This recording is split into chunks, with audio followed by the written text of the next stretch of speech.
Hello, I'm Night Novel, your humble storyteller for this evening.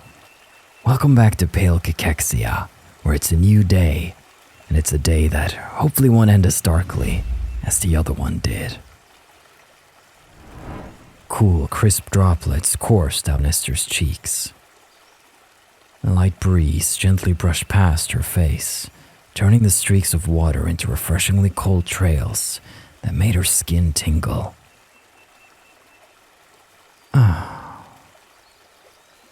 She shivered contently, swaying her feet in the water. Such a lovely morning. She couldn't remember ever seeing one like this in the city or anywhere else in her long travels. The stream's light bubbling, the bright sound of birds, the sunlight delicately reaching through the trees. It was hard not to feel like everything was right in the world. I found it! I found it, Esther! Look! Turning her head, Esther spotted a small figure running up alongside the stream. In one triumphantly raised hand, she clutched a long ribbon that fluttered in the air behind her. Oh my gosh, she's in her that's... Oh, they're both in their nightgowns. They're so cute. Phew, I can't believe it got so far down the stream. 𝐶𝐚𝐜 finally came to a stop beside Esther, still holding up the ribbon as she panted slightly. You look like a fisherwoman showing off her prized catch. Do I? Oh, Esther, look! It's alive! I think it's trying to hop back into the stream.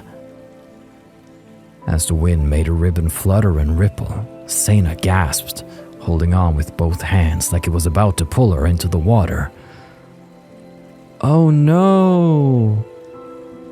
Here, I'll help you. She rose to her feet, stepping over to grasp part of the ribbon. As if in response, the wind grew even livelier, making the thin strip of cloth dance frantically. Careful, this one's really strong. Don't let go, Esther. I'm counting on you. I won't, don't worry. I've been training all my life for this.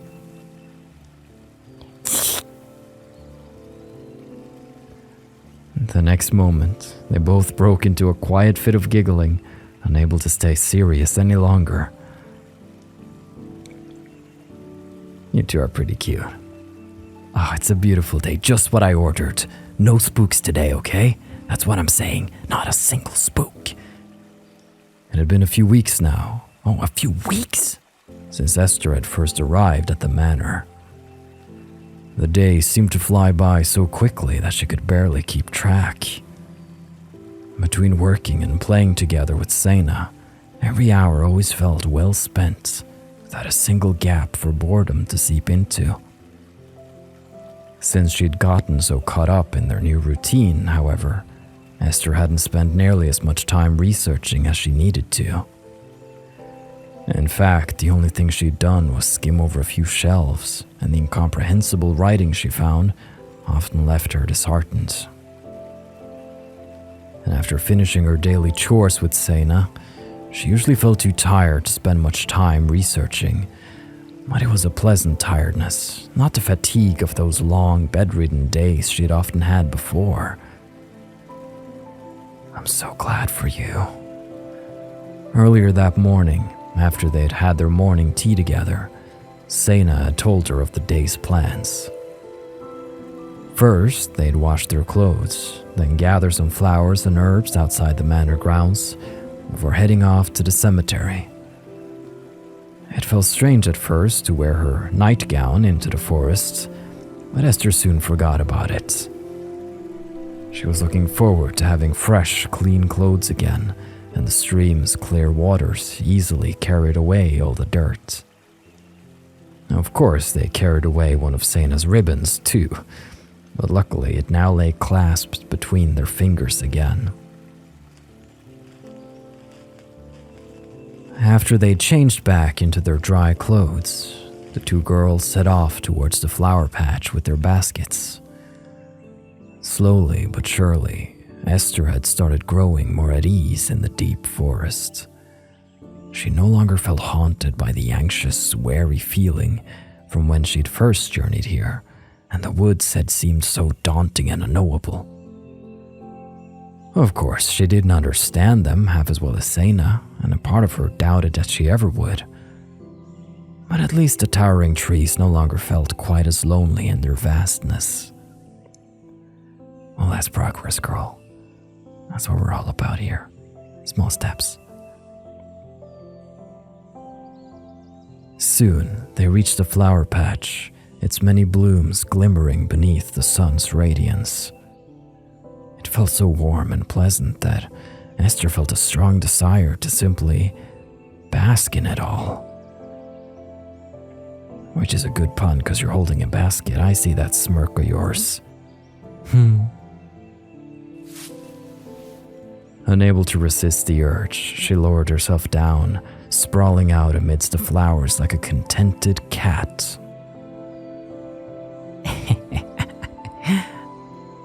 Good idea. 𝐶𝐸𝐻 lay down beside her, mimicking Esther's relaxed stretch. Oh, CG, please, CG, please, CG. Oh, come on. The gentle breeze lightly brushed over them, ruffling their freshly clean clothes and hair. It felt as divinely peaceful as any place could possibly hope to be, a dimension that lay beyond all earthly worries and duties. Can't we just stay here in this moment? Like, do we have to go on? Like, let's just say the pail stopped because we're happy now, right? And we just live together and like it's awesome. And the end. Slap a big old the end sign here. Credits roll. Something.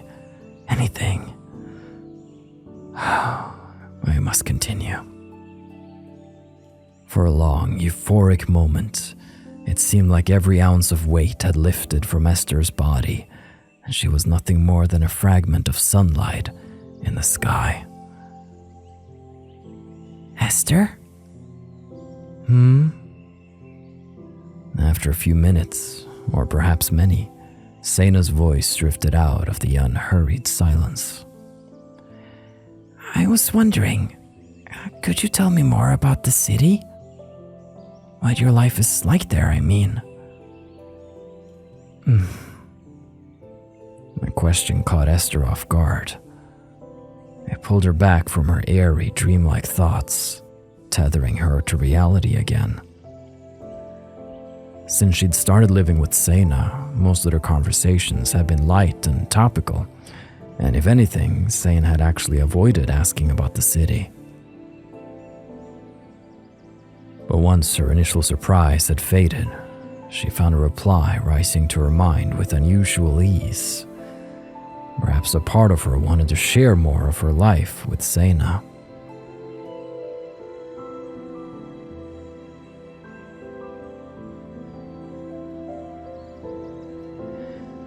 The city is static, efficient and industrial, but always the same. Academics and engineers say they're making advances every year, but in the end, life never really seems to change. It felt so strange to look back on her home now. Here, deep within the forest, those cold steel towers seemed like a distant fantasy, not something that even existed in the same world. There are people from different classes, the wealthy, the poor, and the in-between. They have very different lives and different senses of what's normal. But no matter how much money they have or don't have, everyone still suffers in their own ways. Getting a new device to keep track of time or warm the house changes things on the surface, but in the end, it never really helps people's pain. It only gives it a new name and a different form. Esther described the city like this to someone who'd never seen it. It sounded so bleak and hollow, a place no one would surely want to live in if they could help it. Was that how she truly felt too? No matter how much technology we have, none of it can help with finding a cure for the pale. We're as helpless against it as we were from the beginning. The only thing we can do is try and abate the symptoms. Esther's voice gradually trailed off into a subdued murmur. The breeze drifted over them again, carrying away the last traces of her words, but not the weight of futile hope they left behind. Something about the beautiful clear sky brought a deep melancholy to her heart. A carefree purity above all sickness and despair, all the more lovely for how untouchable it was. I love the contrasts we're having with this novel, from the darkest, bleakest manner to the most beautiful sunlit day. And of course, as we can see right here, we can't escape the grim. The pale. I'm sorry, I don't really understand it very well. After a long pause, 𝐶𝐸𝐻 finally spoke up again, sounding unusually shy and hesitant. Papa told me it affects everyone differently. Some people don't show many signs at all, but others are always very sick. What is it like for you, Esther? I mean, only if it's all right to ask.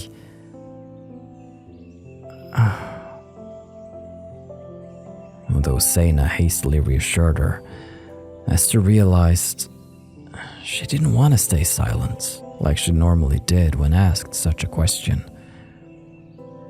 She'd never truly explained the feeling before, but now the desire to share it with somebody almost overwhelmed her in its intensity.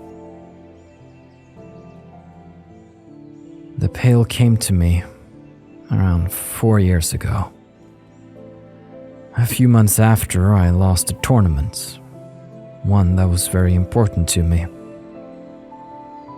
At first, when I started spending days in bed from exhaustion, I thought I had just caught a common illness. But after the days of tiredness kept stretching on, and no doctor could find anything wrong with my body, I realized what it really was. For me, the pale it's like a parasite. I can feel it inside me, draining my energy, stealing my mind away from things I want to do or focus on. There are good days and bad ones, but sometimes even speaking feels like it's impossible. The medicine helps, but it feels like it's gotten less and less effective since I started taking it.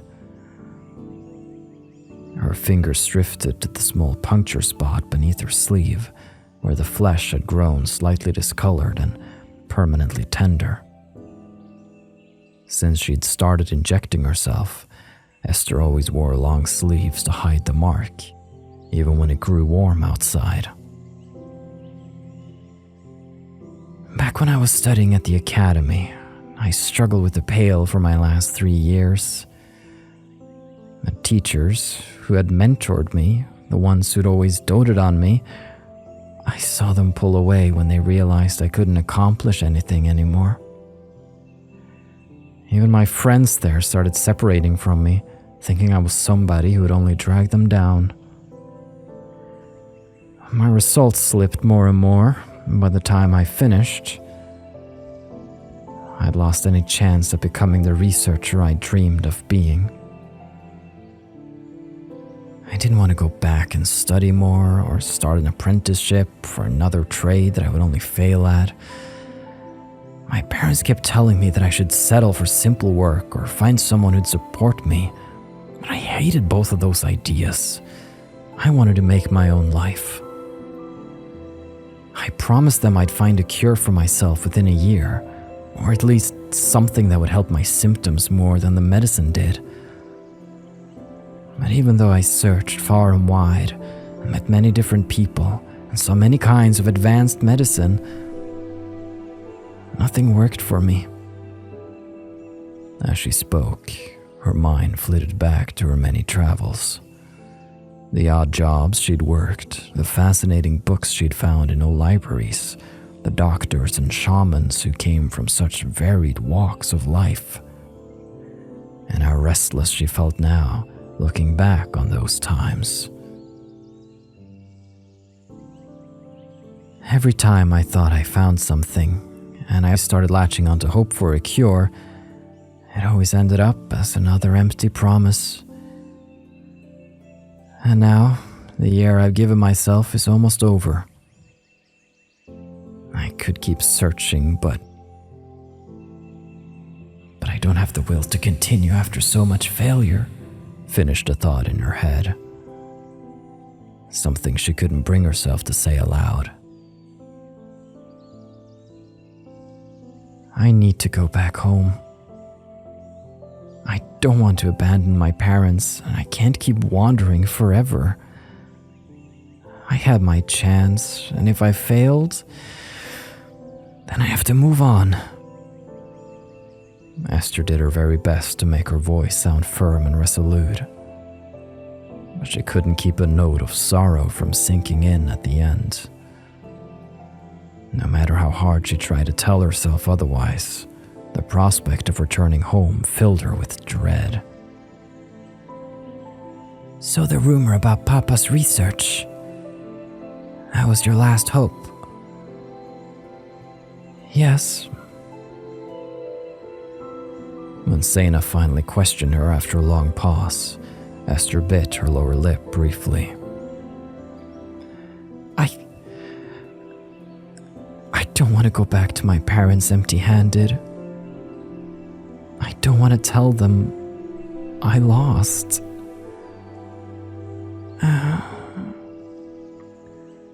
A somber, heavy silence weighed over them, out of place among the beautiful skies and singing birds.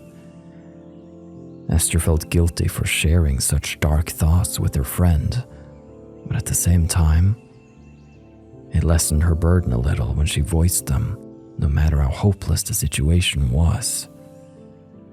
She could tell 𝘓𝘓 was truly listening to what she said, and her quiet sympathy brought Esther more relief than she expected.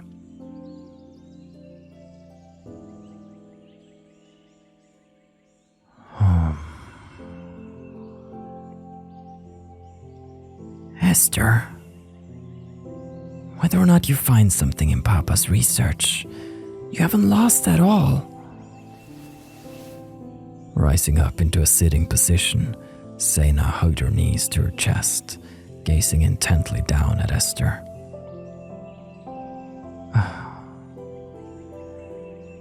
You fought so hard and traveled so much and never stopped searching, even when it seemed hopeless. Most people would just give up with symptoms like yours. If the doctors can't discover a cure, how could anyone else ever hope to find one? Yet here you are, still looking everywhere you can, doing everything you possibly can do. Because you want to love your life, don't you? You'll never be happy just sitting around, struggling on for no reason.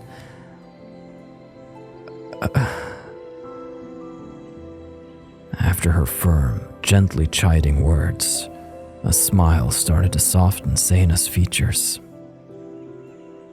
She studied Esther with eyes that seemed far more perceptive than most people Esther had met, in the city or elsewhere. When I look at you, I just get this feeling that, more than anything else, you hate giving up. And even if there is no cure and all you've done really did end up being in vain, you can still prove everyone who doubted you was wrong. You can research, you can explore, you can work. Really, you can do anything you want, even if they try to tell you otherwise. It's just that you need a reason for it, one you can truly believe in. Don't you think so, Esther? Reaching out, she took Esther's hands in her own smaller ones, giving them a reassuring squeeze. Then, with a faint huff of exertion, 𝐶𝐚 rose to her feet, pulling Esther up alongside her. You're a strong girl, Esther. Why, someone would have to be blind if they couldn't see that. That's why I know the pale won't win against you in the end. Really, how could it? You're very stubborn about things. I mean, stubborn in a good way. So that's why I think you have a better chance of curing yourself than anybody. You'll find something. I know you will. But like I told you before, I'll help you any way I can, no matter what. I promise.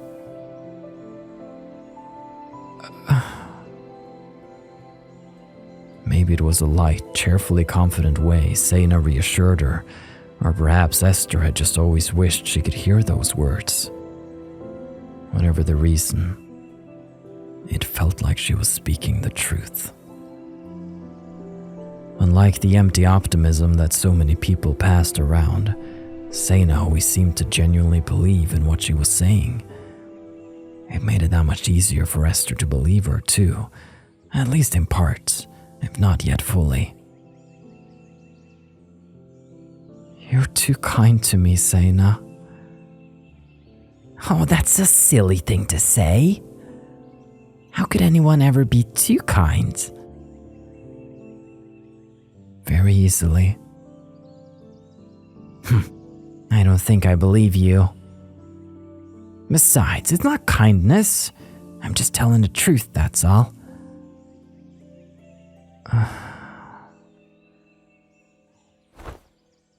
Half exasperated, half overcome with affection, she picked up the smaller girl in a tight hug. Yes! She was light enough that Esther could swing her around a little, ruffling the flowers around them. 𝐶𝐚 squealed in delight, wiggling her feet as she flung her arms around Esther's neck. Oh, if you could see the smile on my face right now. They'd grown comfortable enough over the past weeks to play and poke fun at each other, always in a good-spirited fashion. And it brought no small amount of joy to Esther's heart when she made her friend laugh. Oh, you two. You two are the best. By the time she set 𝐶𝐚 down again, Esther's grim mood had mostly lifted. There were still a few tasks left to finish, too, which helped distract her from the unpleasant, ever-looming prospect of returning home.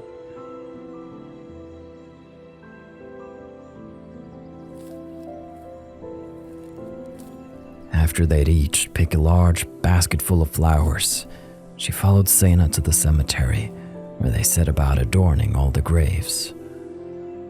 It was a solemn and yet unexpectedly pleasant task, one that always put her into a reflective mood. Perhaps it was more for the sake of the living than the dead, but it still felt as if they were doing something important. As Esther passed by the mausoleum, however, an unexpected shiver ran down her spine. She didn't know why, but something about that place, it seemed to be beckoning to her. Oh, don't say that. Why exactly an eerie mausoleum would be beckoning to her, she had no idea. It was just her persistent curiosity, most likely, since the doors were shut and locked tight. Perhaps someday she'd get to wander inside, although the interior will probably be far more disappointing in reality. Not sure about the disappointing parts. Something tells me the last piece of the puzzle is there. It was still late afternoon when the two girls finally returned to the manor. Since they'd finished their chores earlier than normal, Esther found herself with an unexpected amount of energy left over. she decided to visit the study and comb through more of Isaiah's difficult writings, which required quite a bit of effort to focus on. After wishing Esther luck, 𝐂𝐚 went off to clean the manor's lower level, suggesting she come down for dinner once it grew dark.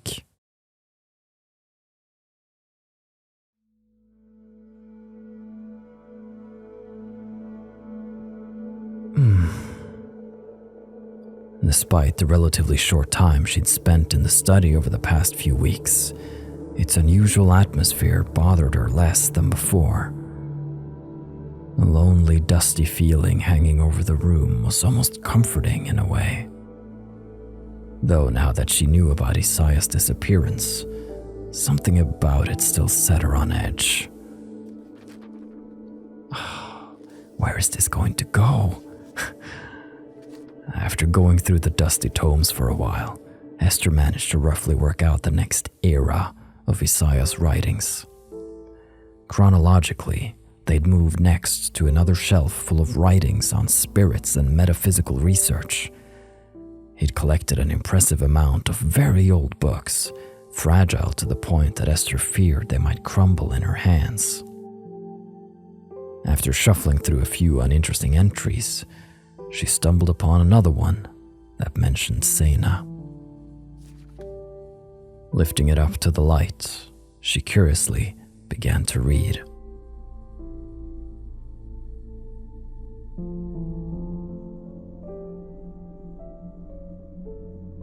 Despite the constant efforts of my research, I feel as if my faith in a cure is waning. The same medicine that abates most symptoms, a tincture of blood, alcohol, and essence of nepenthes, also creates a dangerous dependency. I doubt its suppressing effects could ever lead to permanent, satisfactory results.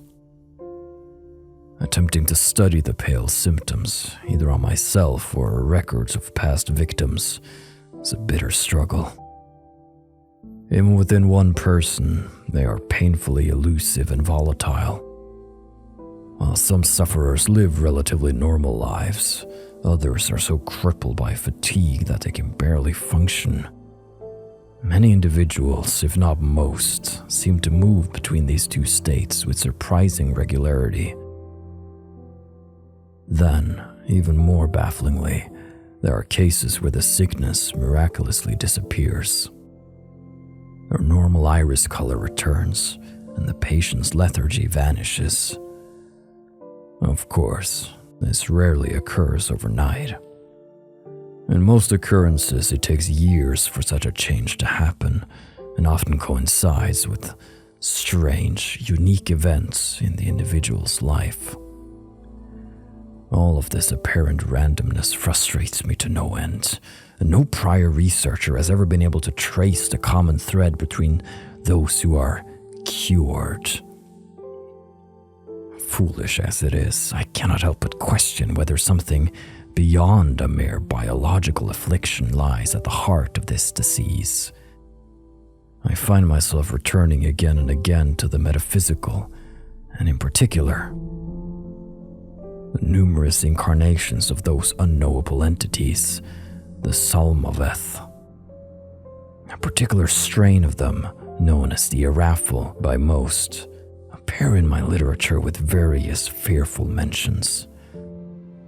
Such superstition strikes me as beyond foolish, but I must admit, their mystique inflames my ever-insatiable curiosity.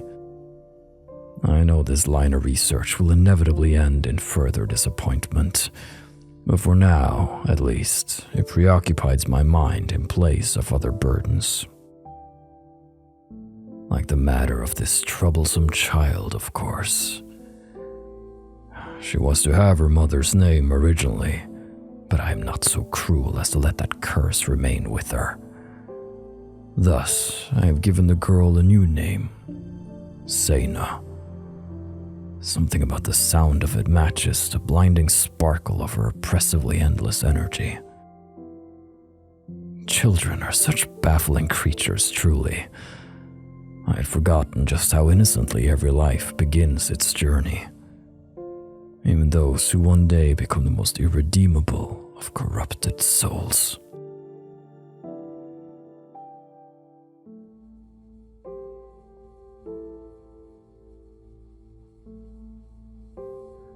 Tracing her finger slightly along the parchment's edge, Esther mulled over the meaning of what she'd read. Had Isaiah really given up on a scientific cure? He seemed to share her skepticism of the supernatural, but exasperation must have driven him to it as a last resort. It disappointed her, though she could understand where he was coming from. When something had no apparent explanation, it was natural to start wondering if a god or otherworldly force hadn't played a hand, attempting to send a signal or a message through indirect means. But to attribute an entire disease to such forces... She gave a firm shake of her head. Hopefully, Isaiah had eventually left this line of research for something more practical. Otherwise, all of her searching here would only lead to another dead end. For now, though, she needed to follow his train of thought, scanning through everything in case a stray lead popped up anywhere. Something tells me the ghosts might not just be a fairy tale. Carrying a stack of books and papers over to the window desk, Esther did her best to pore over them thoroughly. Beyond Isaiah's occasional dry remarks on St.'s growth and education, however, the only things he'd written about were his metaphysical studies and continuously failing experiments. In a way, she could empathize with his ever-increasing despair and frustration all too well.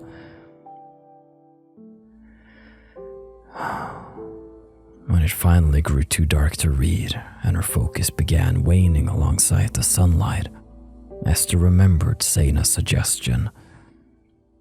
It was a good thing the other girl was around to remind her to eat, and she often forgot about meals during the day.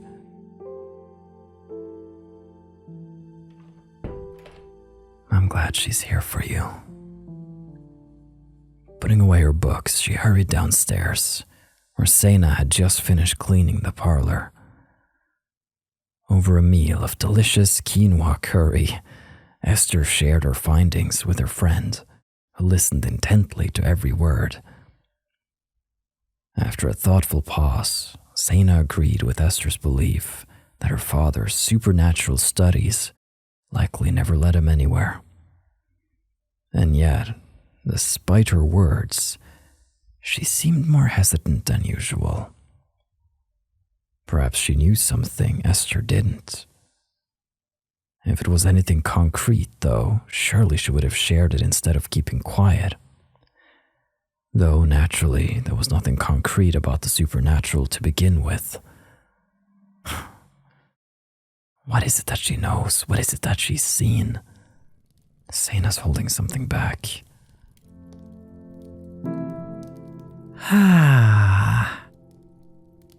We've been really productive today, haven't we?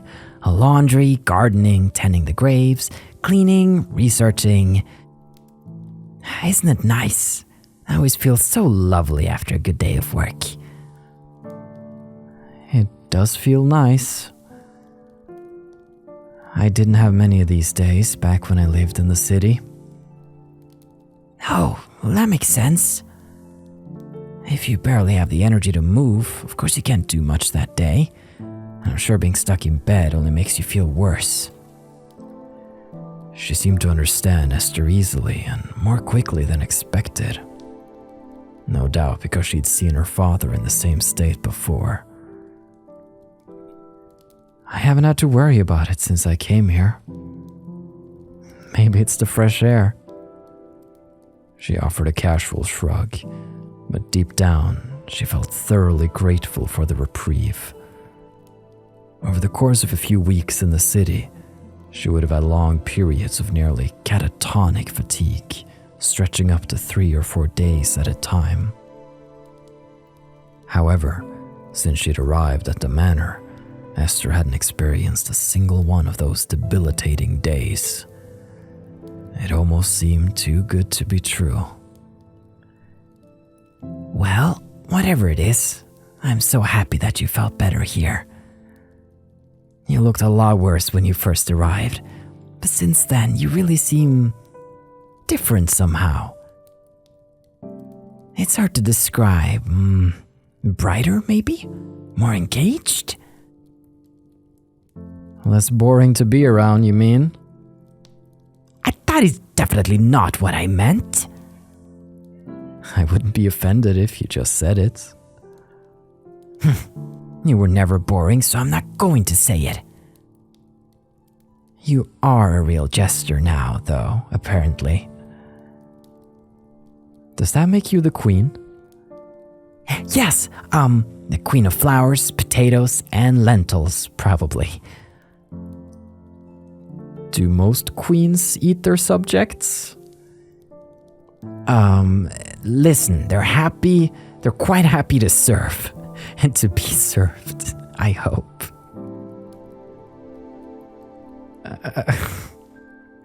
As much as Esther tried to keep a straight face, she couldn't keep from snickering at 𝐶𝐸na's retorts. The smaller girl beamed brightly in response, evidently quite pleased that she'd been able to break Esther's deadpan expression. Well, I think this jester could use some rest. My legs are very sore. Agreed. We both deserve a good long sleep, don't we? Yawning contentedly, 𝐶𝐸na gave Esther a small side hug before stepping back, her eyes sparkling with satisfied drowsiness. Good night. I'll see you in the morning like always. Good night, 𝐶𝐸na. A faint smile crossed her features as she watched the smaller girl trot towards the stairs. It brought her comfort to know that they had a routine together, the first real routine she'd had since she left home. Except, of course, for her one nightly ritual. It's that time, huh? Well, on that somber note, we're gonna close the page on this evening's story. But of course, there is still more left to tell. So stay safe, take care of yourself, and please, return here whenever you wish. This is Night Novel, signing off.